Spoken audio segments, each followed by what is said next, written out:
from this computer. That's what I didn't. Okay. All right. Thanks, everybody, for showing up. Everybody's got better things to do, except we really don't. If we practice spirituality, it's the best thing we can possibly do with our lives. Is that just me speaking? Sure. But if you read any of these spiritual literature, as you're with Gururaj, you know it's true. People who want to spend their time just goofing around and watching TV, that's fine too, but it's the best way to spend the time is contemplating, talking about, meditating, and just being in the presence of the presence. And this one I'm going to read today is about chakras. And I read it over again this morning while I was having coffee, a little local coffee shop. And I had thought in the back of my mind that maybe I needed to prep people a little bit about chakras and all that. And because some of you know all about chakras, some of you know very little. And then I read what he wrote, and it doesn't need much of a preface. He's talking about it. I've been trained, I'm not an expert, but I've done a couple of courseworks in the what I'll call a little bit of the traditional notion of chakras and the sort of, forgive me, the term New Age version of chakras. And just to set up a little context for this, Gururaj was giving this satsang at a time when most of us knew next to nothing about chakras. There were a couple of people who were deep into Indian philosophy, and oops, there goes the cat. There were a number of people like Rajneesh and some of the early Indian teachers who'd come to the West and were teaching people about very traditional notions of the chakras in both Buddhist and Hindu, in Indian traditions. And Gururaj is sort of addressing this satsang to those of us back then who had gotten exposed to pretty out there, pretty deep in the weeds, Indian yogic philosophy about the chakras. And what he's doing in this satsang here is kind of, in his own words, updating it and making it relative for a Western audience. And more importantly, take it out of some of the very strange terminology and practices. Some of us have done this. I've done it a little bit. All the strange terminology couched about chakras and putting it solidly in sort of a Western physiological, scientific basis. People have been doing this now for meditation for about 20 years. And everybody's gotten completely on board with the idea that meditation is not some esoteric, strange, mystical tradition that has nothing to do with everyday life. We all now accept that meditation is connected with the nervous system. And I'm actually going to mute all of you. Forgive me, but I'll unmute us at the end. Okay. Good. So Gururaj is attempting to locate the traditional notion of chakras in a scientific contemporary context. I say traditional notion of chakras because you won't see our wonderful guru going on about that the Anhat chakra, the heart chakra, is about relationships. And if you're having trouble communicating with your loved ones, try concentrating on the Visuddhi, the communication chakra, or the intuition chakra. That's kind of the way they talk about it in the yoga classes and the way the popular descriptions of the chakras are taught nowadays. Gururaj is pretty directly putting the kibosh on that. To his great good credit, he doesn't mention that. He's very clear and very traditional in the way he's talking about with the use of chakras. And are chakras useful to meditate with? I always meditate within my body. I'm actually a yogi or a yogic practitioner. I've learned long ago that the secret of meditation, have distracting thoughts, get out of your head. You know, can't concentrate, get out of your head. Concentrate in the body. Let the body meditate. And one of the things Gururaj is going to talk about in here is the notion of the subtle body. And bless his heart, a lot of us have strange notions of what the subtle body is, like is it an astral projection, or he's very concrete about what it is. And when I get to it, if I'm inspired, I'm going to give you, well, maybe I don't need to, but I'm going to give you a little bit of background about how you can use your body in your meditation. It's the secret, I think, to meditation. How you can be a yogi and get out of this sort of mindfulness-based shamatha-based meditation and get into like the deeper levels. So Gururaj starts out, he says the Eastern psychologists, he calls them psychologists, they're the rishis. This is a system which is mentioned in the earliest Vedas, but actually was worked out in medieval India, the period of the rise of the tantric philosophies, how tantra was taught, using the body consciously as a meditation tool. So Eastern psychologists have worked out the chakric system. Apart from the 7 major chakras, there are 12 other minor ones, but in total there's 700 chakras. Okay, so you have 700 chakras in you. Now, what are chakras? Are there really chakras? It's the myth. This is just a myth that the so-called yogis have been perpetuating on the Western public.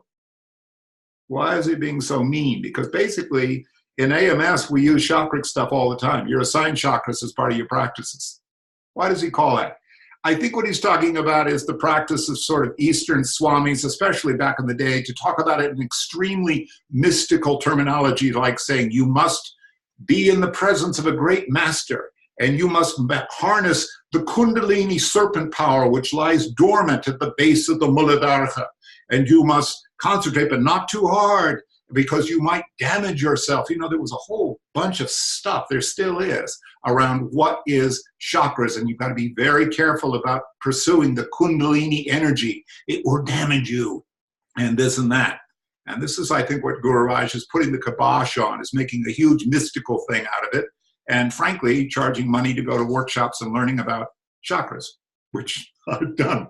Are there really chakras? Now, this is just a myth that the so-called yogis have been perpetuating on the Western public. Why I say this is that we know there are certain complexes of energies throughout the body, and that the spinal cord is a continuation of the brain. It's not separate. It's a continuation of the brain. So if you look at a picture of the brain with the medulla and the spinal column coming down, it's a continuation. So when the brain contains 12 billion cells, all those cells in the spinal cord are part of this. It's necessary for the brain to extend itself right through the medium of the spinal cord so that the brain can be in contact with the various physical organs. So through this direct line, a contact is made from the various physical organs to the brain via the spinal cord, which is also part of the brain. This is pretty important to note. He's talking about the central, he's talking about not just the central, but the nervous system. We think with the nervous system. We in the West are obsessed with the idea of the brain, and most of us, if we're asked to think about where is the self, many of us, we don't want to admit it, but we think that we live right behind the eyes, actually about where the Ajna chakra is. He's talking about that the whole body is the nervous system. That's the part, and that the nervous system is connected with the physical organs. Now, somewhere I read something recently that about the complex of nerves around the Muladhara chakra. It's in your digestive area. And in actual, I forgot what this was. God, I know that some of you, Marion, probably know this. It's actually, you use those things as part of your conscious, not quite thinking, but how your body responds. The autonomic nervous system is located up and down the spinal cord, and the complex of nervous is in your stomach. Has a lot to do with your cognition, your processing of information from the world and responding to the world. So your whole body is involved, he's pointing out, is your nervous system. Your nervous system coordinates all the activities of your various organs in the body. He's saying that's what we're talking about here with the so-called brain, the whole nervous system. So Gururaj goes on. Now, the myth of the chakras has placed them in the body so that you have a heart chakra, which is the Anhat, the Manipura, which is the navel, and by the way, I said that Manipura I meant earlier is the area that's often associated with digestion and in your stomach. The Manipura, the Swadhisthana, okay, which is the right above the pubic area, and it's often associated with creativity and sexuality and things like that. The Muladhara at the base of the spine, and the Visuddhi in the throat area. The Ajna between the eyebrows, and the Swahasrara, which is the crown of the head. Actually, some of the books tell you it's slightly above the fontanelle, slightly above the head area. This was done for a certain purpose, and it was to allow you to concentrate so that you could give all of your attention to a particular part of your body. By saying, for example, that the Anahata chakra is centered near the heart area. Now, these aren't just physical organs, but the endocrinal gland system, the glandular system as well. For example, the Manipura chakra is situated in the area of the navel, which is a solar complex with a whole bunch of nerves. What needs to be remembered is that this myth implies that they're all separate entities. While I'm saying they're just various categories of the mind. And he means the mind, the whole body as part of the mind, because it is. Your endocrinal system, your glands and all that are part of your cognition, part of your emotional lives, part of the way that you process information about the world. There's more to say about this, but I'm going to read a little bit more from him. The brain weighs about 3.5 pounds, and contained within this 3.5 pounds, there are 12 billion cells. But we only use about a millionth part of these 12 billion cells. Spiritual practices are aimed at activating the dormant cells of the brain.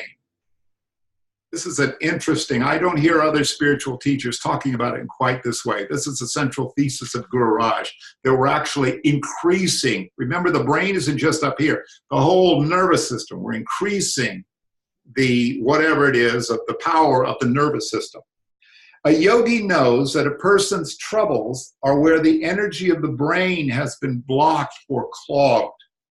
So in order to activate the dormant cells of the brain, a certain area named a chakra is given to the student.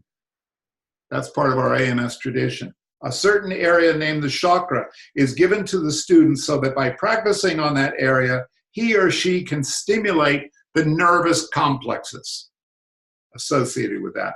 The brain is the most sensitive organ in the human body, but it's just like an organ like any other organ you possess. And what does he mean by that?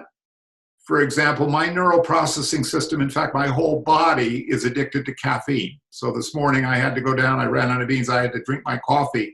I felt instantly my body shifting. I also made sure I ate before I did this, because otherwise I notice I can feel my energy shift a little bit. All of you long-term meditators know, you should know your body very well.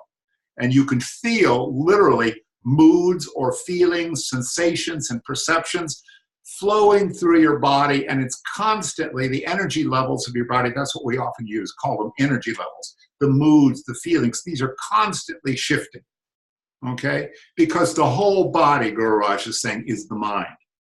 It's just like an organ, like any other organ you possess. Behind that, the controlling factor is the mind. There is a great difference between the brain and the mind. In contemporary materialist science, that's frequently confused. The mind is, they would say, is just a byproduct of the brain, a functioning of the brain. Gururaj is saying they're very different, and this is another big thesis of this. He's going to be saying some very interesting thing about the individual, personal mind, which we identify strongly with. We think we are this little body and this little series of thoughts and beliefs. And Gururaj is saying it's connected to a very much subtler, much larger notion of what the mind is. So he says there's a great difference between the brain and the mind. You know, many of the scientists are convinced that when your brain dies, that's it. That's much disputed. I don't believe that for a second. I've been totally convinced that the brain is not the mind. The mind functions through the brain because it's an organ that it functions through, but that's not the entirety of the mind. People confuse the mind with the brain. The brain is an organ, while the mind is a subtle energy. This subtle energy is universal, so that we can call it a universal mind because it is omnipresent. Boy, I want to unpack that sentence because it's actually very hard to, we spend our whole spiritual lives trying to understand what this means. I'll repeat it. The mind is a subtle energy. This subtle energy is universal, so that we can call it a universal mind because it is omnipresent. Man's mind contains within itself the entirety of the knowledge of the universe. By having reached the stage of human beings, a person has undergone a process of evolution from the smallest subatomic structure to the amoeba, to the various kingdoms of plant, animal, to humanity. So the human being contains within itself the potentiality of a God human being, or a universal being. This is the kind of thing that we meditators will often accept, like, that sounds cool. And some of us say, well, I believe in that. By the way, it doesn't matter whether you believe in things or not. It doesn't change you. What changes you is to know something. So this is so subtle. What does that mean? The mind contains within it the entirety of the universe? What does that mean? Last night I watched this silly sci-fi film that I mentioned to Buzz. The whole notion was based on biological evolution, and that there were creatures on another planet that somehow created us, and we were primitive, quote unquote, versions of these very superior beings. And that space was something real and concrete, and our minds and imaginations were entirely separate from the material world. Gururaj is saying on the other hand something that doesn't make any sense. He says, we're the entirety, what does he say, of the knowledge of the universe? We think, are you nuts? I don't know everything. How could I be the entirety of the universe? Right? We think that Gururaj is just, that's some crazy idea of his. Let me ask you this, who the heck are you?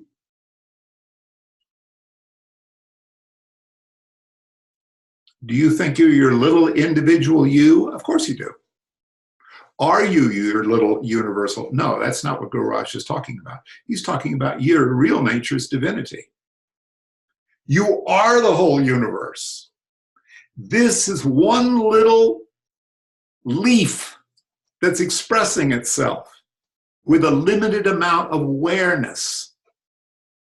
But the totality of mind is what you actually are. This is just a limited expression of it. Like my computer, I can get the internet on my computer, but that's not the internet. The internet is not in the computer. The internet actually kind of doesn't exist. It's not a thing. It's a huge collective. It's a huge mind. The computer is an individualized expression of the vastness of the internet. That's not a bad analogy for the kinds of things Gururaj is talking about here. We are not this limited body-mind system. This is just a fragment. It's a little tiny desktop of some vaster mind. Gururaj goes on. A yogi will describe the energies of the brain in chakric terms in order to balance a person. They will tell you this in terms of Kundalini yoga. What does it mean to balance you? Let's say you're addicted to various things. You know, addicted to talking all the time. You're obsessive with it. You have to have companions. You're yakking all the time. You're addicted to various chemical substances. You're addicted to feeling terribly insecure. You're addicted to the need to have people notice you and talk about you all the time and think you're great. You're really addicted to that. You're really unhappy if you think that's not happening. You're addicted to the notion that you must have a whole bunch of stuff around you. These are all based on imbalances in the way your whole mind is expressing. Your little hard drive is screwed up. The internet's not screwed up, but your hard drive is not processing. Your programs are not processing information properly, or let's say in the most efficient and joyous way. That's what these yogis do when they rebalance your energies. And you focus on different, what Gururaj does when we focus on one or another of our chakric systems. So the various chakric systems are just there for the purpose of awakening your dormant brain cells. By awakening these dormant brain cells, we can allow the mind to filter through more and more. Now that's interesting. By awakening these dormant brain cells, we can allow the mind is different than the brain, the mind to filter through more and more. We increase the capacities of our computers. What's that? We optimize our computers. We upgrade, right, to a better operating system. That power is out, it's everywhere. But the computer is the personalized expression of that computing power. Does that make sense? When the mind filters through more and more, your awareness expands. In fact, that's the definition of a heightened awareness, a more sensitive awareness. And I hope all of you meditators know what that is about. Your awareness of your body, of others, of your environment, of your response to the world.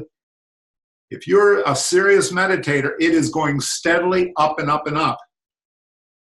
A lot of people meditate for 6 months or a year and they think, oh, I didn't know I have I'm so screwed up, I'm so nuts. Well, you're just being aware. You were always nuts. It's just you didn't know it. Now you have the awareness. You're aware of all this stuff. Okay? That's the whole purpose of it, Gururaj says. So the chakras are nothing but part of the brain. The diseases we find in the world, such as schizophrenia and other mental and physical illnesses, all stem from the brain, from the mind. Some people might get upset about that, but I think God, Marion will know better, but there was a time when they used to think something like schizophrenia was due to childhood trauma. It's not. It's a chemical imbalance in the brain. Okay, that's what Gururaj is talking about here. He's saying all of this stems from the mind being poorly expressed through this individual nervous system of the mind, this body system right here. So where there are imbalances in the flow of the energies, the various chakras are activated. In other words, a certain kind of energy may not be flowing properly, or it's dormant, or it's slow, or it's lagging, or it doesn't have force. Let's say you don't have much confidence. The New Age version, Muladhara chakra. Manipura, stomach chakra, give more confidence, more power in the world. That might be it, but that's the kind of thing Gururaj is talking about. In our system, we use the vibration, he says, with practices of concentration, these chakras are stimulated. You learn to, from your tratak, you can focus your attention on different aspects of your the brain, the nervous system throughout your body. At least you should be able to. If you can't, well, do more tratak and think about scanning. In other words, some of you, I hope all of you know what it means to take your awareness and locate it in different parts of the body. When you get really good at it, you can take your awareness and you locate it at different things in the room or the environment or the universe. Right now, learn to focus your attention. That's the secret of spirituality, is focusing your attention on different parts of the body to stimulate the nervous system, the nervous complexes in those areas of the body. In our system, we use vibration. The specific mantra that is given to you is your vibration. Well, that's something I didn't pick up. The specific mantra that's given to you is your vibration. As I've described before, if there were some device by which the mind, body, and spiritual self of a person could be transformed into a sound, then the sound that would be heard would be your mantra. So we use that sound, that vibration, and mentally direct it to the place where these energies are sluggish. You take your mantra and you center it in that different parts of your chakra system. He's saying your mantra is basically the summation of what you actually are, your particular channel. How the infinite expresses itself through you is ultimately reducible to a mantra. I was reading I gave an earlier Gururaj talk on what the mantra is, and he said it's unique to his system, that he prescribes these kinds of personalized mantras. So, back to Gururaj. This is what the chakras are about. They're just mental energies. They aren't all those things told to people under the name of Kundalini Yogi, that serpent coiled up in the Muladhara chakra, which through intense concentration will rise up to the Swahasrara chakra, described as a 1,000-petaled lotus. What is meant by the 1,000-petaled lotus is nothing but the brain, because the spinal cord doesn't contain as many cells as does the brain. The brain contains nearly 12 billion cells, so naturally it's described poetically as a 1,000-petaled rose. Now, there are no roses with 1,000 petals, we know that. In fact, I'd like to see one. But it's just a poetic description of the brain cells that are in the brain. We all know that the world's greatest geniuses, like Einstein, for example, only used about 8 or 10% of the brain. The rest is dormant. But one can activate those brain cells and get far greater awareness so that you don't even have to read books for information or to gain knowledge. With the expansion of awareness, this inner knowledge of the mind is just there. I say this from personal experience. I never prepare lectures. I just wait for questions and flow from there. If enough of your brain cells are activated, the more your mind is concentrated. The more the brain is awakened, the greater is your awareness. And you have the knowledge of everything that exists. When you have reached totality, for your knowledge will embrace, then you have reached totality. When you've become fully aware, he's saying, when you've actualized this divinity that you actually are, your knowledge will embrace the totality of the all existence of the entire universe. You won't be different from the universe. How can that be? Well, you aren't different from the universe now. It's very hard, as my teacher of mine said. If you think personally, the person that you think you are, if you think that is God, well, then you're nuts.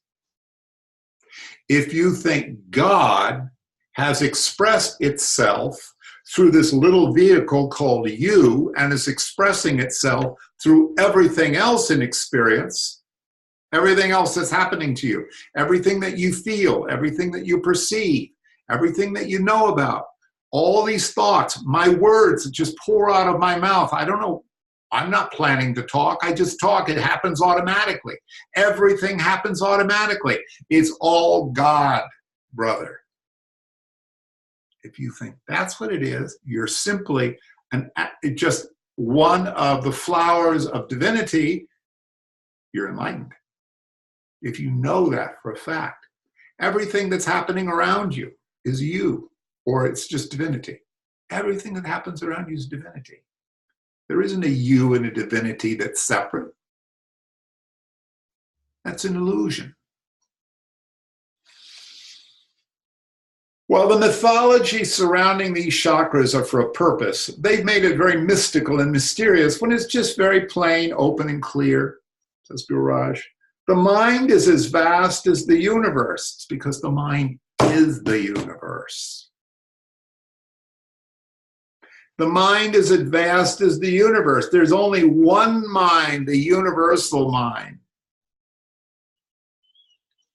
The Buddhists, it's actually a semantic issue. They like to say that there is no universal mind. This is something that, and I don't want to go into philosophy of it, but it's just semantics. And I heard the other day a wonderful Vedanta teacher talking about this notion of the universal mind. Let us put this way. Quickly. If a tree falls in the forest and there's no one there to hear it, does the tree actually fall? Logically, the mind says, of course, but actually, no. If there's nothing that witnesses an event, I'll only say this because it won't make a lot of sense. An event is only the perception of it. How can I say this? The cat that you saw walk by has one vision of what it thinks going on in its experience. I have one experience of what I think is going on in my experience. I see all you guys on the computer screen. All of you are looking at your computers, looking at me, and having your own experiences. Are we all talking about the same world? No. We're all having experiences. All of this is God's way of experiencing itself. There's no world out there. There's just God. There's no world in here. It's just God. It's just experience. As a teacher of mine said, it's nothing but emanations upon emanations upon emanations upon emanations. Nothing to worry about because there's nothing separate from anything else. Let's go back to him. So, what then do we mean by an individual mind? An individual mind is only as much of that force, the mental energy, that universal energy, as we allow to filter through our brains so that we become conscious of it. The whole process is nothing else but the development of consciousness. The Western psychologists call it altered states of consciousness. But this isn't really an accurate statement because consciousness itself doesn't change. Consciousness is consciousness, or what we would call nowadays awareness. Consciousness is consciousness, and the consciousness is universal. When we say altered states of consciousness, it actually means that more of your brain cells have been awakened, so that you look at something from a wider or different perspective. That's what we actually mean by altered state of consciousness.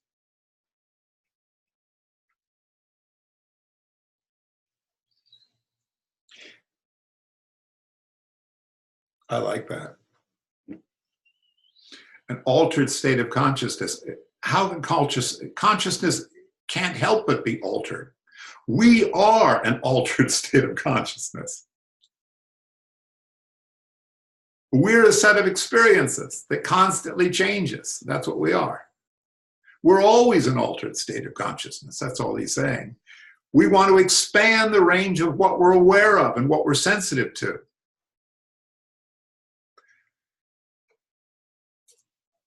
By doing practices such as Tratak, a person focuses all of his or her mental energies onto a point. In other words, the mental energies become pinpointed like a laser beam. When you become a concentrated person, you will concentrate all your mental energies without even trying to concentrate. It happens naturally through the practice of Tratak. Now, for this to happen naturally, one also needs the support of meditation.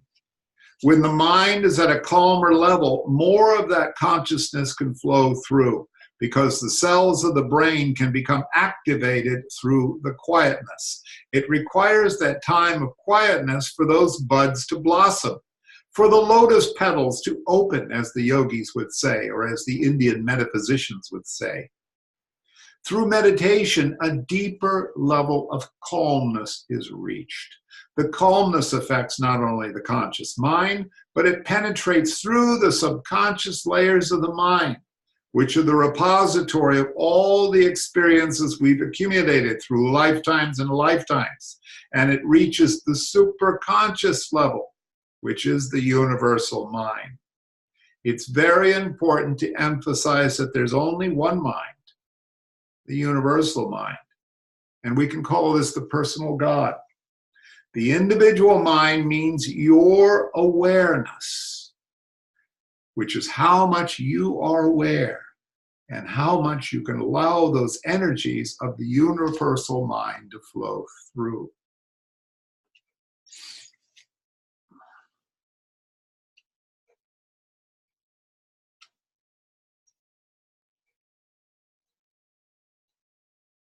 God, I don't know how to.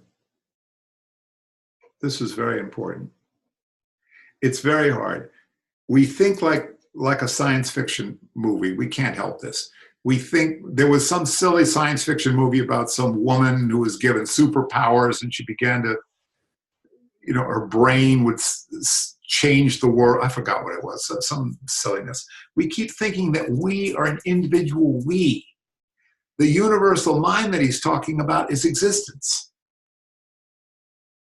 Okay? We are the ones who say, I'm over here and that's happening over there. Well, guess what? What is aware that something is happening over there? Let's say we hear a bird singing. Our mind tells us, oh, I'm here and there's a bird sitting in a tree and it's singing. The bird isn't sitting in a tree singing. Your awareness, within your awareness, there's a bird singing. The bird can't sing unless you're aware of it. The you of it, being aware of it, that's you. Do you understand? The bird's not separate from you. It's in your awareness, so it's yours. When we meditate, we become more and more aware of this stuff. All you guys, anybody who's meditated for years, knows that this constant flood of thoughts, memories, sensations, perceptions, this endless stuff, including the periods where the mind is absolutely still, the you, no matter how quiet you get in your mind, let's say you're really meditating well, and you've all been there, and you're really focused, you're thought-free, what's left is God. That sense of being there, the beingness. It's not I'm here, it's just here. Awareness. That's all that's here. All of this is happening within that awareness. To call it the individual mind is really the wrong way to describe it. Different people have different levels, so we can call it individual levels. That's all we are. It's just different expressions of awareness. We all know, and the neurologist and the neurophysiologist have proved that there's certain centers in the brain which, by activating them, certain results are produced. In fact, there's a very wrong method being used today of which they know nothing, and that's shock treatment. They know nothing of the functions of those individual minds, and yet people have been subjected to severe shocks that are put through the brain. By the way, I've heard it said that you could make the same arguments about very powerful, like psychedelic drugs, that they are shock systems for the mind. They expand awareness dramatically, but sometimes in uncontrolled or even dangerous ways. That's my 2 bits. I've heard it said. I haven't done them. Tempted, but I haven't done them yet. I also haven't had shock therapy. They take chances. Sometimes by chance, these waves might knock up against certain cells of the brain to create some kind of a balance, but they don't know what they're doing. It's an experiment. Regarding the yogis, on the other hand, it works in a much subtler form. Because the universal mind is nothing but energy. Note, the universal mind is nothing but energy. It's not information. The internet is not information. It's energy. It gets translated into information when it hits your particular hard drive and you process it with your brain. Then it becomes information. Before that, it's just God knows what it is, data bits or something flying through space. Does that make sense? It's just energy. That's a good analogy, because that's what he's saying. The universal mind is nothing but energy, or you could say it's a potential. All possible experiences and knowledge are part of this. They haven't found their particular expression through individual beings. Or rather, it finds its individual expression through individual beings. The universal mind is nothing but energy. And through spiritual practices, we can grasp those energies and direct them consciously to the area of trouble where the problem lies. And by using these subtle forms of energy to attack the area of the problem, the awakening of those areas of the brain can come about. And when they're awakened, a greater and greater balance comes about. And when that balance, which we are all seeking, comes about, it means integration. An integrated person becomes self-realized person, because then he will start viewing himself not as that individual self where the ego operates. That's what self-realized person is. You don't see yourself as that separate ego identity anymore. You see yourself as an expression of this other, of the totality of what he calls divinity or awareness or consciousness. The ego is a result of mental energy being filtered through a process within that limited area of your brain where the cells are completely awake. Your capacity of awareness that you've developed in meditation, you literally are a greater expression or a wider, more sensitive, diverse range of expression of awareness, of the potential of awareness. This is the basis of the ego. We have a really obvious thing. For example, it's very common that senses of empathy and love expand when you meditate a lot, or at least it should. Doesn't mean. The ego, is because we're less, instead of being aware of like, I've got to get, that's the stuff I need, and I've got to defend myself. It's a very animalistic, or excuse me, as simply because animals are perfectly empathic. It's a sense of being very much alone and separate from everything else. As your awareness expands, you really, without even trying to, it's not a mental effort, you instinctively feel connected, with animals and with children and with art and with nature. You just naturally feel, you open up to it. You're open to it. That's what you're talking about, greater degree, where you're literally uptight, like there's things that bug you, political things or, money, or sex or something that bothers you, you freeze up a little bit. You have to increase your awareness. And by the way, compassionately allow your hang-ups. It's just part of your hard drive, and who cares? Because you aren't your hard drive anyway. You can expand right around your hard drive. I'm an individual entity functioning within this vastness. And this body does this nonsense because it's conditioned to do this nonsense. As Gururaj once said, he said, just let the mind do its bloody nonsense, because you aren't the mind anyway, the individual mind. An integrated person becomes self-realized because he or she will start viewing himself or herself not as the individual self where the ego operates. That ego is the result of mental energy being filtered through a process within the limited area of the brain cells that are awake. That's the basis of the ego. That's what forms this I self, the idea. That's where your individuality comes in. I'm a boy, I'm a girl, I'm rich, I'm poor, I'm happy, I'm sad. You really are, you know what to say? Like, I am rich. You mean you are the richness? Isn't it more sensible to say you are the possessor of an idea that you're rich? I am happy. It's more accurate to say that there's an experience of happening there, of happiness that you're identified with. And sooner or later, you'll be sad. That's the way it is. It's important to repeat again that with spiritual practices, we develop a far greater awareness, and that this awareness can be developed so that everybody has the potential to contact the universal mind, to become one with the universal mind, and to feel that I am that universal mind, and to know that I am the universal mind, that I and my Father are one. The personal God, Brahmasmi, I am Brahman.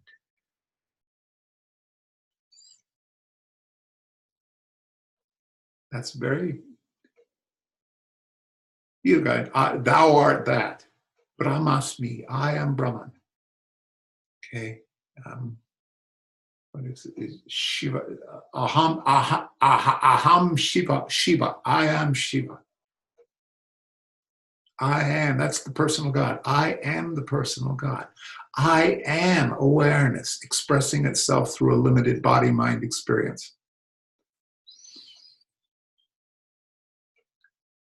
So he's saying, then while sitting in your room, you've actually conquered the universe, for the universe is you. So he's describing that wonderful, we all have read it, we've all heard about it, some of us experienced it, where suddenly you stop identification with the individual body-mind and the thing that needs this and that and is trying hard. The part of you that's meditating, you suddenly realize that within meditation, you're there. The entire universe is contained in those 12 billion cells. You potentially, as an individual, this body-mind structure can have the experience of the identification with that larger. Larger is not even the right term for it, the real structure. You realize this is just a dream within that larger structure. Do you see the potential that a man has, or female? People are essentially divine. People are divine in the sense of the universal self. And it's a delusion not to believe that man is universal.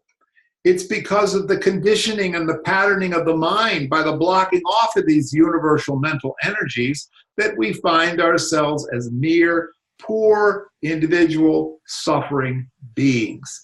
And within the confines of this universal mind are all the possible joys, all possible pain, all the pleasures. They're all there. They have to be there because the universal mind is the finer aspect of the physical universal mind, and where the mind is matter in a very subtle form. Through spiritual practices, we bring forth and draw upon this subtlety. That subtlety is the area and the kingdom of heaven within. This kingdom is so vast, it's the whole universe. We can't reach that kingdom within us because we've not prepared to awaken those cells lying in the brain box. Again, it's so hard for us to get this because we keep thinking, I have to be like that little spaceship in that sci-fi film. Do I somehow get really big and engulf the galaxy? I don't get, how could that possibly be? Because there isn't anything out there. There isn't anything really here that's physical and separate from anything else. They all exist within awareness. They're all mental energies, if you want to say that. It's very abstract and weird for us. We figured, this doesn't make any sense. Well, friends, take it down to who's thinking up all this stuff? How are we talking? We're convinced we see a world out there, but even if you think about it rationally, isn't that just happening inside the 4 parts of your brain? Aren't you just imagining all this? You guys have all done this, right? You realize, how can something out there, how can I be in here aware of something out there? You think we take all the information in, so that means you make a complete movie of the entire universe inside your brain? Yes, friends, that's what's happened. It isn't out there. It's happening, Gururaj would say, within your nervous system. I've said that, and I don't want to say too more because I'm getting into what they call philosophical idealism, which is a mistake. Philosophical idealism, I think that's the term for it, is that when you think it's all in your head, it's all just in your head. That's a mistake too, because the idea that it's all happening in your head is also just another idea within the universal awareness. There's only the universal awareness. You think you're separate from it. There's only the universal awareness. You're just a thought in God's mind. The Eastern yogis disregard the brain, but the brain is the vehicle, and it's just as vital as the universal mind. This is very helpful to Gururaj. He's explaining that this nervous system which we have is like the TV monitor. It's like the computer monitor through which the internet expresses the particular configuration which we are. I think it's a great analogy, actually. The Eastern yogis disregard the brain, but the brain is the vehicle and is just as vital as the universal mind. That chakric system with all the yogis' paraphernalia and all their mythical and mystical interpretations of it is just nothing else but your brain. The Kundalini energy, the Anahata, the Manipura, the city of jewels, it's called, the Ajna chakra, where they always show these yogis. There's supposed to be gods and goddesses living in each one of these. Shiva is supposed to be sitting on Mount Kailash holding a little figure of Kali in his hand. He's sitting right here in the Ajna chakra. Gururaj is saying, that's just it's just mental energies in the brain. It's your brain's CPU. Okay? Right now I see all these images on my computer screen. It's just light. It's just electricity. There isn't any actually images there. It's a temporary shadow expression of these larger energies.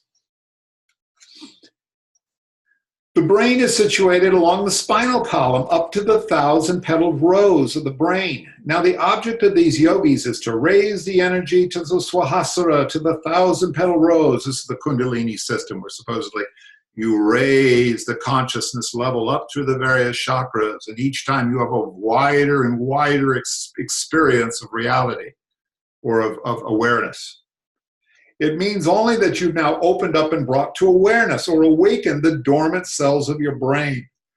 The trend in the East with their mystical mumbo-jumbo and the modern trend in the West of fumbling and bumbling, it just brings greater and greater confusion.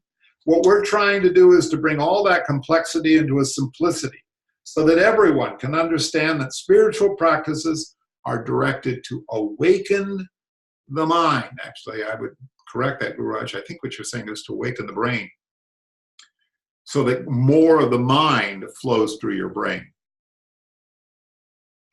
By the way, if you guys want to, this all sounds sort of strange to you and you think I'm just this little me, all these weird things we hear about, these people who have the ability this is true, these are savants, they're called. The people with paranormal mental abilities, and this is very real. Look at it on the internet. People, you toss a bunch of coins in the air, like 200 coins, and they know how many little coins you threw up in the air before they hit the ground. People who have amazing mathematical abilities.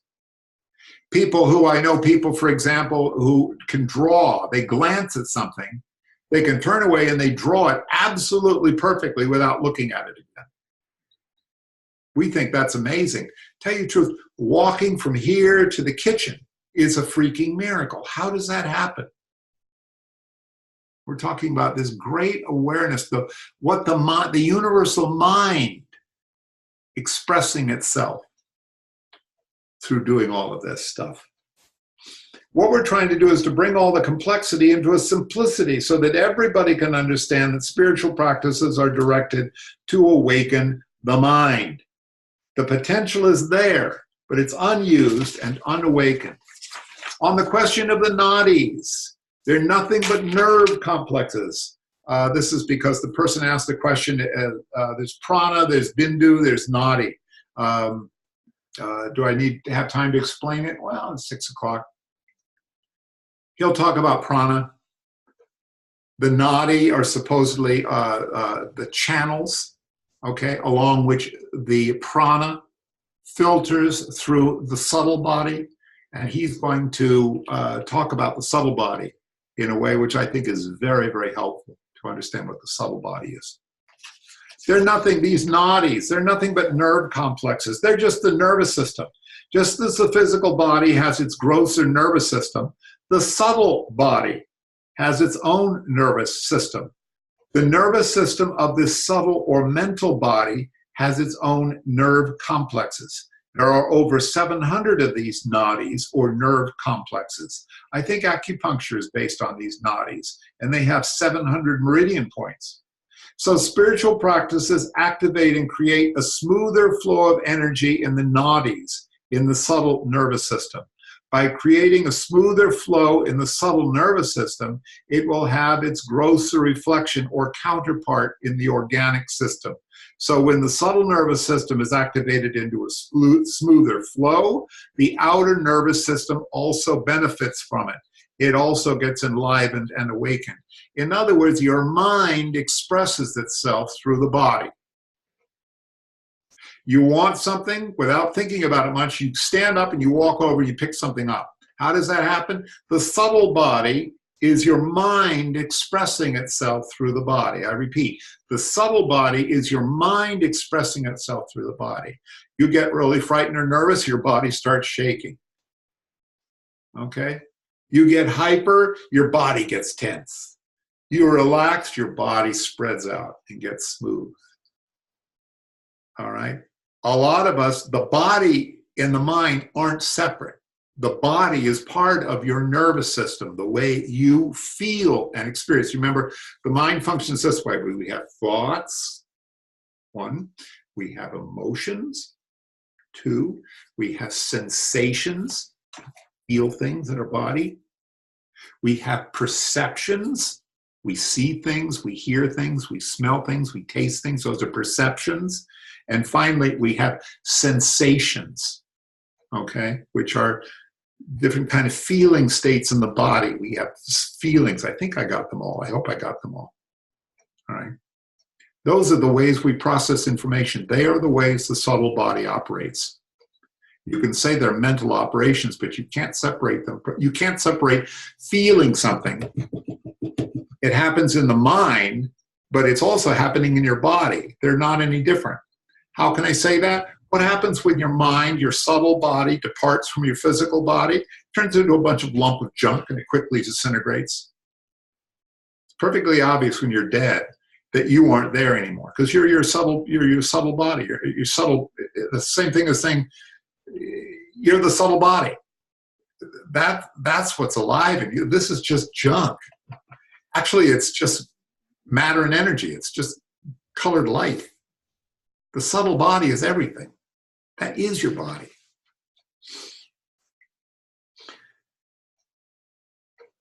According to the yogic system, the object is to use breathing or pranayama. Did I read all the rest of it? Yes. According to the yogic system, the object is to use your breathing or pranayama to draw energy from the environment, the universe. Now, breathing is the gross counterpart of the vital force we call prana. Pranayama is the control of the vital force called prana. Pranayama means to control prana, and this can be done consciously. The yogis also say that you have 2 main nerves, the Ida and the Pingala. The one is situated to the left side and the other to the right side of the Sushumna, that central column. Now, the myth is that you use these 2 nerve channels to breathe in the vital force through one channel. That's yogic breathing, where you have this thing where you block one nostril, breathe in one, and hold it, and then you breathe out the other thing. And Gururaj spoiled that for me. I was taught that, but I don't take it seriously. But maybe you do, and maybe it works. I don't know. Alternate nostril breathing and controlling the Ida and the Pingala, and your prana circulates and all that. The object step after clearing these 2 nerve channels, the Ida and the Pingala, is to try to make those nerve forces enter the central channel, which they call the Sushumna. Gururaj knows this stuff. We're taught this in Vajrayana Buddhism and Tantric Buddhism. They call it the Abhuti, is the name of the central channel. And the whole point of your yogic in Tibetan Buddhism, Marian, is to push the prana into the central channel. And the Tibetans say, you do that, you've reached enlightenment. Gururaj is saying, you expand awareness in the brain. That's what he says. And if you get the big one, you drop the ego identity and you realize, oh my God, I'm all of experience. Everything experiences is me. There's nothing so apart from me. How could there be? It's impossible to have anything separate from me. When you have the big one, then it's in the central channel. I guess that's what the Tibetans say. As this nerve energy flows up the Sushumna, all the chakras are described as lotuses that are drooping, and they gradually open up. But this is just symbolic. It's using metaphor and poetry. As the energy rises up the Sushumna, the problem is to get those energies into the Sushumna because it's blocked. Now, as that energy, poetically described, as a serpent rises up the Sushumna, all the drooping lotuses wake up until it reaches a Swahasrara, and then you're enlightened. An easier way might just to be take a mallet. Gururaj is kidding. Because actually, he's supporting that idea. He says the goal of meditation is to experience. The yogis describe it as the kundalini. Gururaj is simply, it's the dormant way that your nervous system is operating. You have all of these blockages, which I could go on. There's the samskaras are your blockages. You want to open those up, and you have a greater and greater awareness of reality. Although they have good intentions, many of these ancient theories have reached the point where they must expire, and a different understanding must be provided for the modern world of today and for 1,000 years to come. We may take these same ancient teachings and interpret them for today's audience with the understanding for future generations. So there's no Ida and there's no Pindala going up and down your spine. That's meant to allow you to become one-pointed through visualizing this single nerve current that's flowing in through your system and then flowing out through your system. They're just visualization aids, guys, to get you from thinking about movies and about dinner and to think about, you take the subtle mind, you bring the awareness into the subtle mind. Some yogis then say that you close one nostril and you breathe in, and then you close the other one and you breathe out. This is mumbo jumbo. Why not just breathe in through both nostrils? If that vital force from the universal atmosphere has to go into your system, why not just get a double supply by using both nostrils? Pranayama, however, he said, is very important, and that's why it forms one of our general practices. It's very important because there are vital forces, and these vital forces are contained in your mind, and the mind is universal. Remember, he's not distinguishing the real you from everything. For the purposes of concentration, you objectify that vital force and you think of it as being outside your body. In reality, it's within you. Very important. This notion about prana makes you think, gee, does that mean like it's like there's some, they used to call it the elan vital, some mystic energy out there that you have to draw into my body. A lot of us still think that that's what the prana is. You say, no, it's just the energy in your nervous system.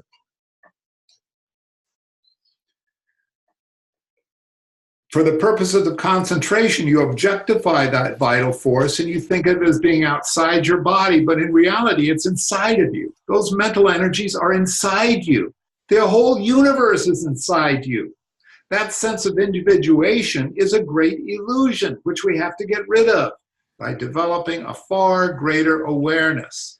Pranayama is very important because proper and controlled breathing in pranayama regulates your entire system. It brings your entire system into a rhythm.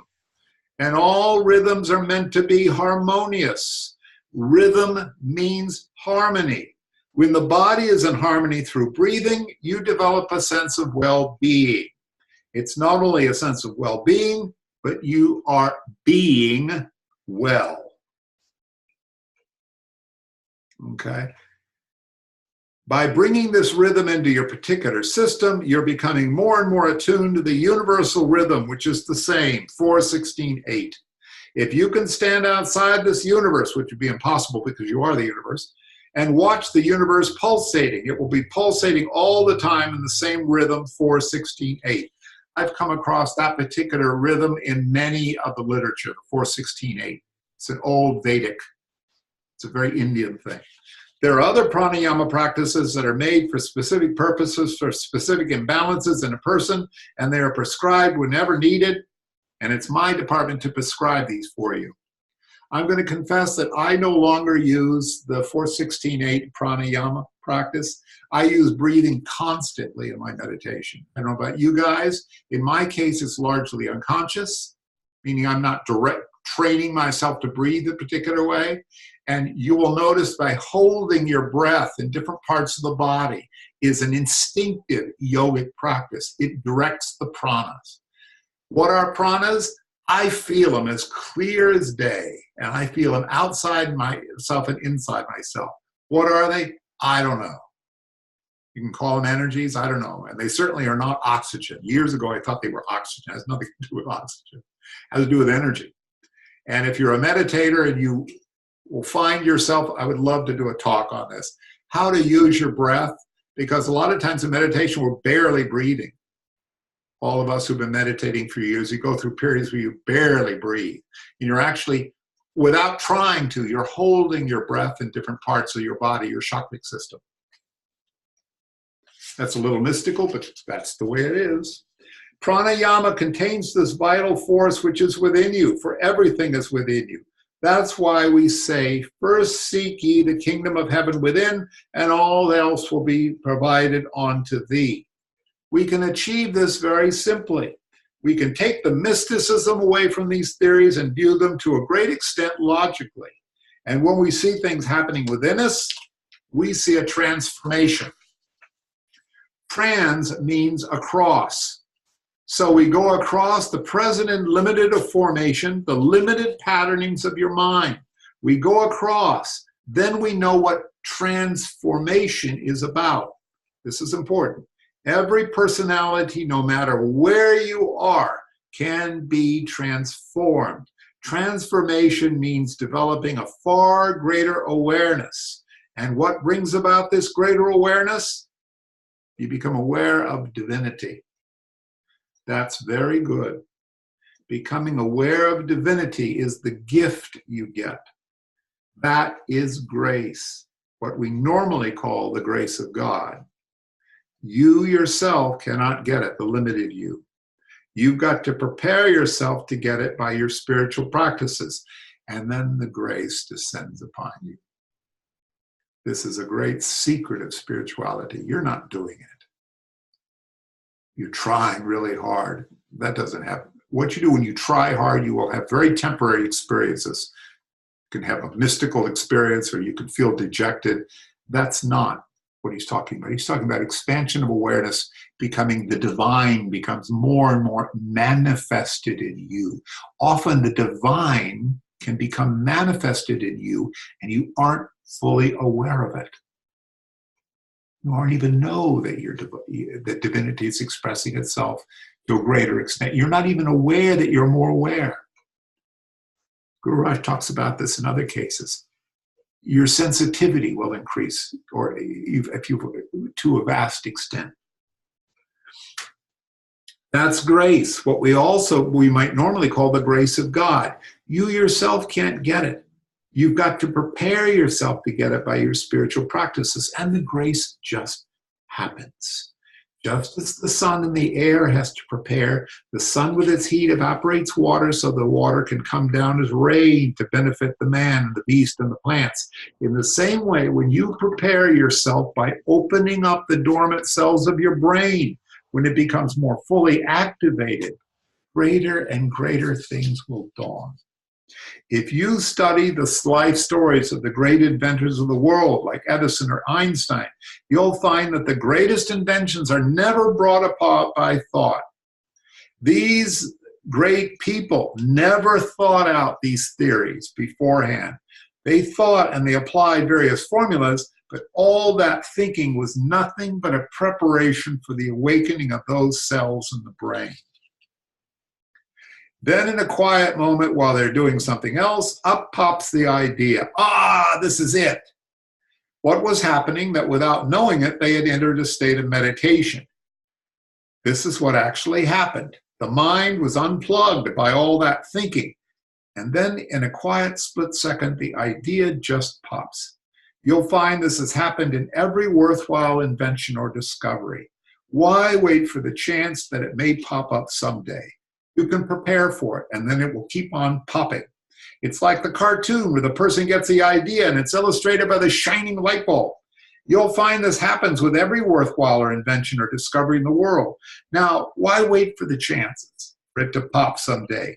We can prepare for it so that it keeps on popping right now. I like the cartoon where a person gets an idea that the bulb is shining.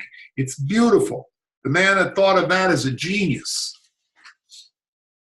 I think you guys all know what this is about. You might have thought about it before.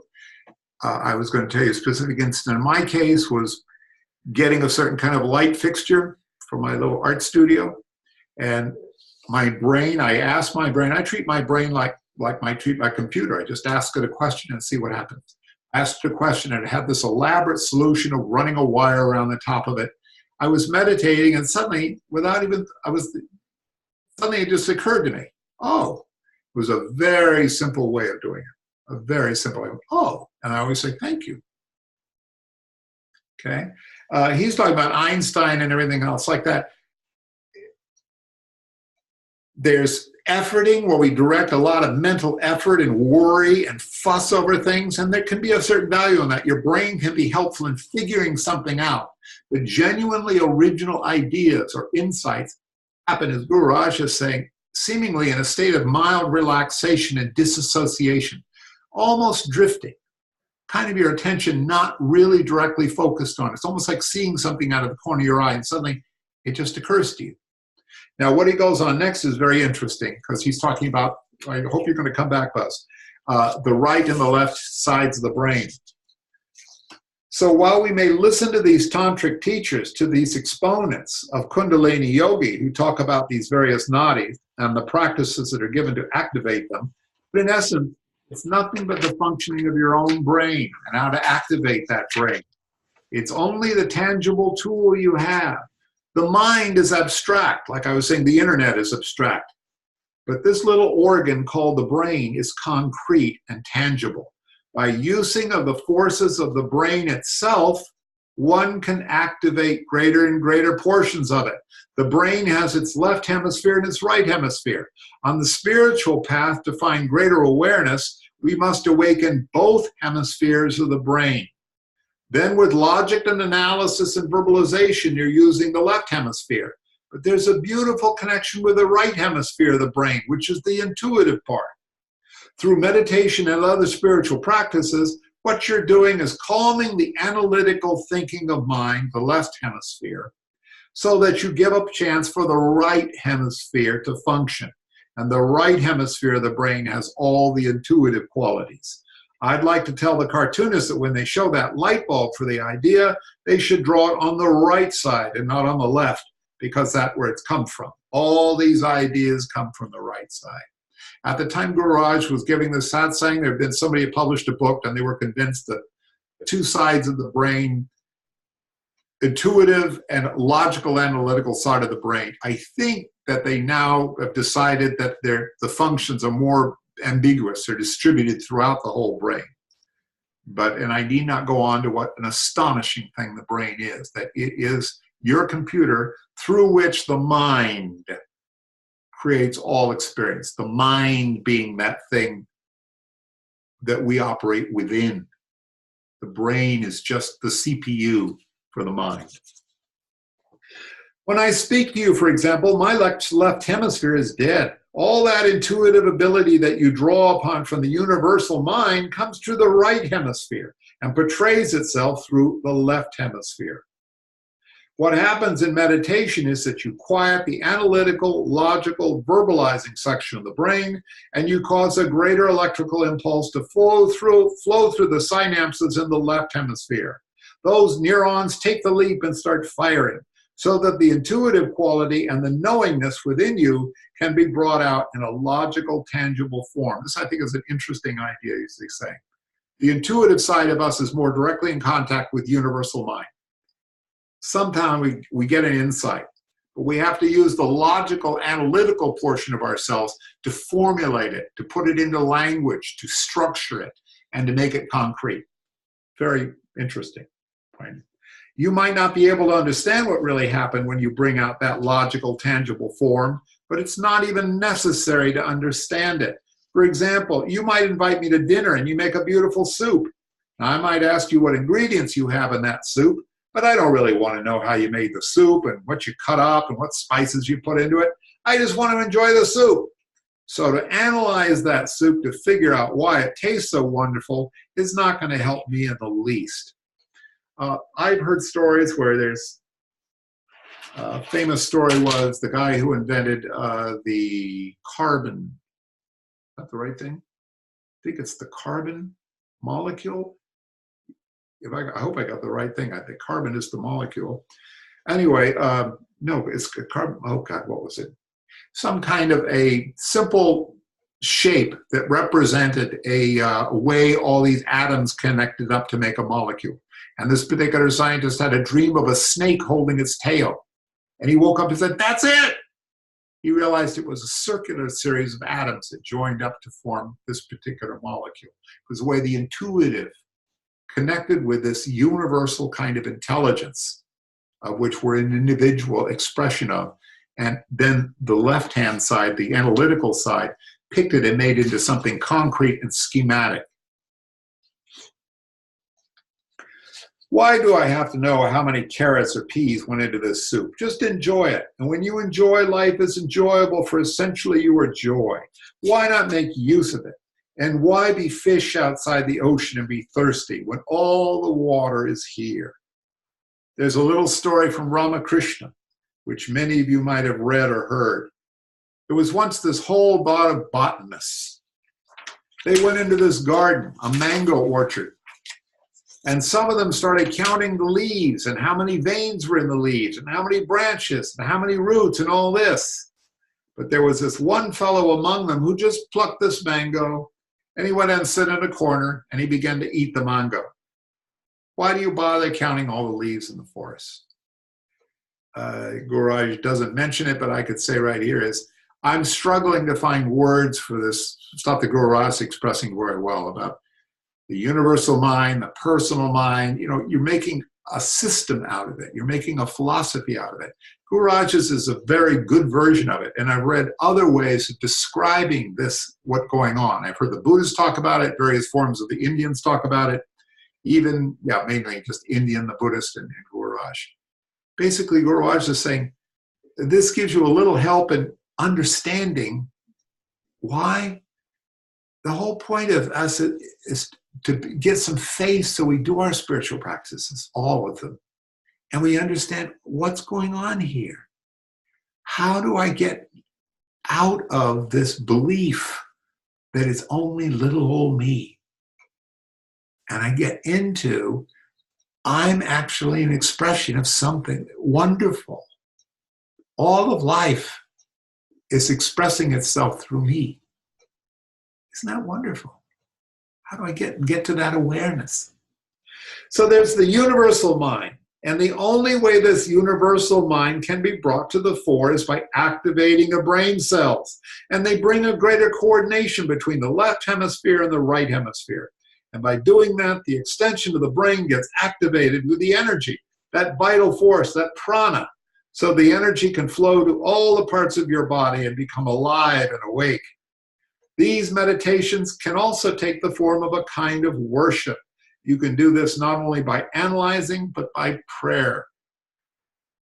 He's saying, actually, analyzing dhyana yoga, which I do a lot of. In the deeper sense, prayer. I don't know if I need to say more. Prayer is a more powerful thing. So let us go, Grace. So let's go to that area of worship within us. Bring our attention to it. It becomes such a part and parcel of us that spontaneously, without effort, while we're living in that area of the worship, which is joy and bliss, then all the troubles, all this analysis will just fade away. It just disappears, and then we live. We're not living now. We aren't. We're all dead. We're dead to the universal consciousness. Partially aware, perhaps, but more dead than alive.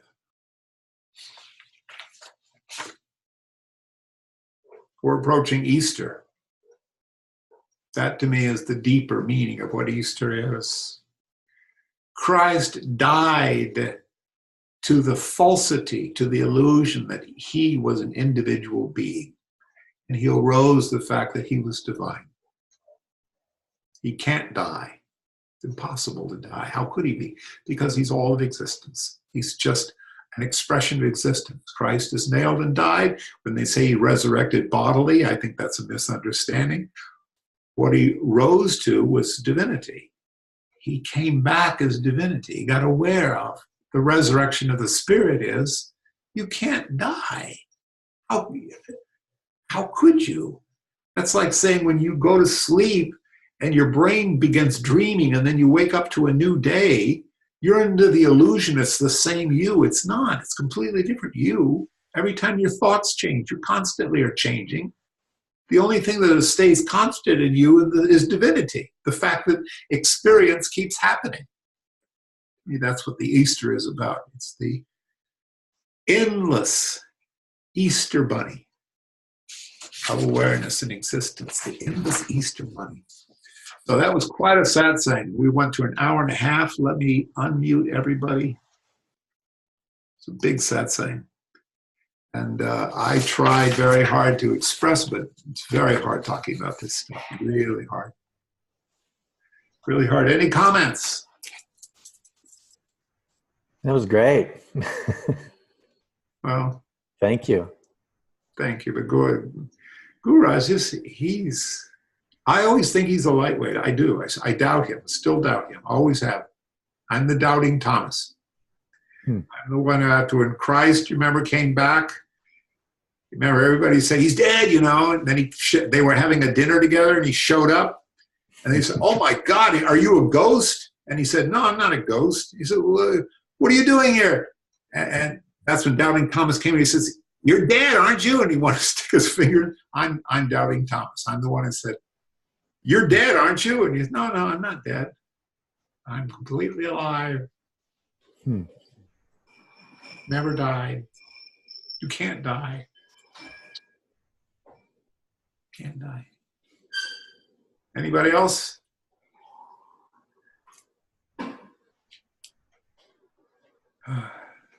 Well, I'm very grateful you guys show up. I know the mind is an endlessly tricky thing. And the mind comes up with, well, you know, I've got something else to do. I forgot, you know, and yeah. So I'm very grateful that you guys come. Hello, John. Very grateful. Because it makes this more real for me too.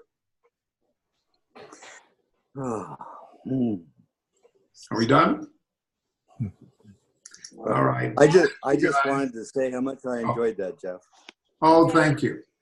I realized it's an Easter satsang. Well, yeah. It's also it really ties in a lot with what Ramon has been teaching in his other classes too. Well, it's because this is the truth. Yeah. The way and the life. Well, this is the clearest, you know, I always thought, you know, the chakra thing, like this might be a boring satsang, but this actually seems to, in many ways, be the best encapsulation of why it is we even do what it is we do in our practices. Good. And the things that we are, you know, quote unquote, trying to achieve, you know, as these little individual minds trying to break open into that greater awareness of what the real deal is. And these are all the same fundamental philosophical questions, like about the tree, you know, falling in the forest and all this, the philosophical idealism. These are all the traps. And then at the end of it, he's basically saying, why worry about trying to figure this out and just enjoy the fruit? Yeah. And the thing is that, you know, I spend so much of my time trying to figure it out and not enough of my time, you know, enjoying the fruit. I'm starting to get over that. And John, analysis is very important. I was listening to Rupert's Spirit. It's great. Break yourself, break the brain. Try to figure it out, work it. Because guess what? Greater awareness and greater awareness and greater, you understand it, the view expands. I know in AMS we tend to put down analysis. Bhakti by itself is beautiful. In and working with analysis and intelligence and study and thinking and what is this? What does it mean? Yeah. Well, I do that. You know, by nature, because I'm an analytical person, but I also have an intuitive side, and I can tell you my experiences in all things work, play, meditation, whatever it is, I'll spend a lot of time thinking about something. But those ideas that pop into your head for a solution seem to arise out of nowhere. Yes. And they arise, part of me thinks because I did the work of analyzing, but it's not like I can just calculate my way to the intuitive inspiration that occurs. And sometimes I'll be struggling along with a problem and I'll suddenly realize that a better way to approach it is something completely different. Yeah, I've heard Sujay talk about having fully conceived ideas of a computer program or software project that just pop into his mind complete. And, you know, I'm not saying that he claims he does that every minute, but ever since I started meditating, you know, which is a couple decades plus now, the idea is that I've noticed in myself a much greater awareness of things, and yet I'm still unaware of that awareness. And, no, you are aware of the awareness, John. well, yeah. You're aware that you're aware. Yeah, and I walk around thinking about this stuff and I go, God, you know, sometimes I'm in rooms full of people talking and I realize that I'm in a very different place than they are. Because you're aware. Yeah, and, you know, and yet I'm not so aware that I feel like I can even explain this. I mean, I watch you struggle with words and you're extremely articulate and very experienced, so I don't feel so bad. You know? But it is, you know, a lot of the analogies that you used and stuff, I just really, I'm in awe. I mean, I just love this. And I hope these recordings are going someplace where we can see them later. Yeah, they're all on YouTube.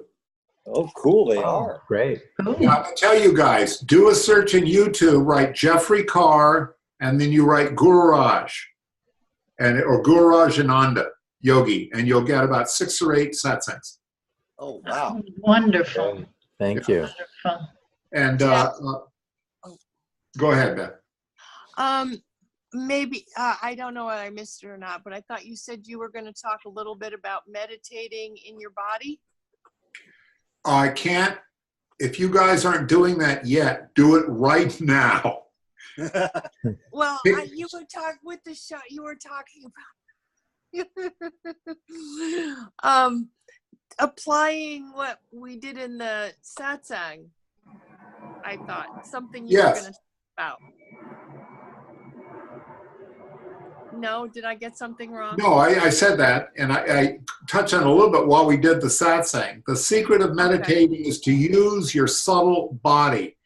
If you don't know what your subtle body is, then you're really locked in your thoughts. Open up to the experiences of your body. It's how your body feels, thinks, urges. If you don't think your body doesn't think, my body made me go down this morning and get a cup of coffee. My body did that, and it made my mind figure out how to get the car down to the place to get coffee. Because my body was saying, get some coffee, friend. The body is part of the mind. So start with your chakra. Whatever was assigned to you, God, for me, it was 35 years ago. I actually don't tend to focus. I focus a lot instinctually. My mind just drifts down to my heart area. I don't even try. Whenever I get locked in thoughts, periodically I get distracted. What the Buddhists call the post-meditation state. When you're in daydreams, you're not meditating. You're daydreaming.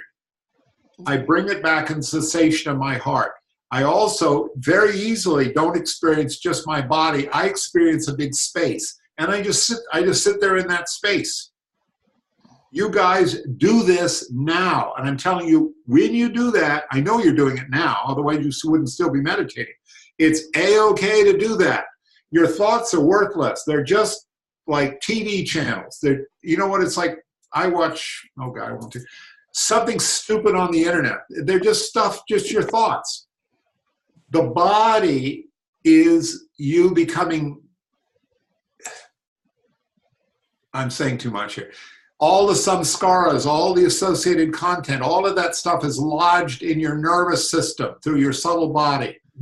You experience those things out. I I don't want to keep talking, but I can try to do, that's your, what they call samskara shuddhi, is your purification of your samskaric body. All of you guys have been meditating. Suddenly a whole series of thoughts, you begin to think about something that happened to you 12 years ago, and you don't even, if you think about it afterwards, you think, why on earth am I thinking about that? It's because somewhere your attention was wandering, found that lodged samskara, and for the first, the 10th, or the millionth time, you run that little tape, you run that little memory sensation. What you're doing is you're gaining objectivity, you're gaining awareness of that little lodged trauma, that memory that you have. By being aware of the memory, you have distance on it, and you begin to neutralize its force. If you are thinking about what so-and-so said to you 12 years ago, that means, and if you're a meditator, it means, oh, that stupid tape again. That means it doesn't have quite the power on you subconsciously that it used to. That's samskara shuddhi. The other thing I'm suggesting is mindfulness is just being aware of all of, remember, thoughts, emotions, perceptions, feelings, and sensations. That's all that happens to you. That's the way the subtle body knows. It's God's way of being aware.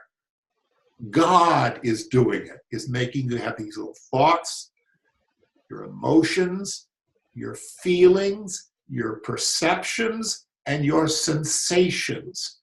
That's the way the operating system works. Okay? Be aware of it. Don't like what's going on? Be aware that you don't like what's going on. Want to get something? Be aware that you want to get something. Allow God to expand. See the little child sitting while you're having coffee and you tear up when you have a little child? It means your heart has opened to a greater extent. You know what I mean? Open, go outside, see a beautiful day and you smile. Means you have a wider awareness. So we'll talk more about that because it's big. Use the body is where you meditate. Thoughts are just an aspect of the subtle body. They aren't real. They come and go, just like everything else comes and goes. Everything in the whole universe comes and goes, constantly arising. Okay. All right, beloveds. See you next time. Thank you, and I hope you'll tune in again to the Gururaj Hour of Power. Yes. So I will see you guys next time.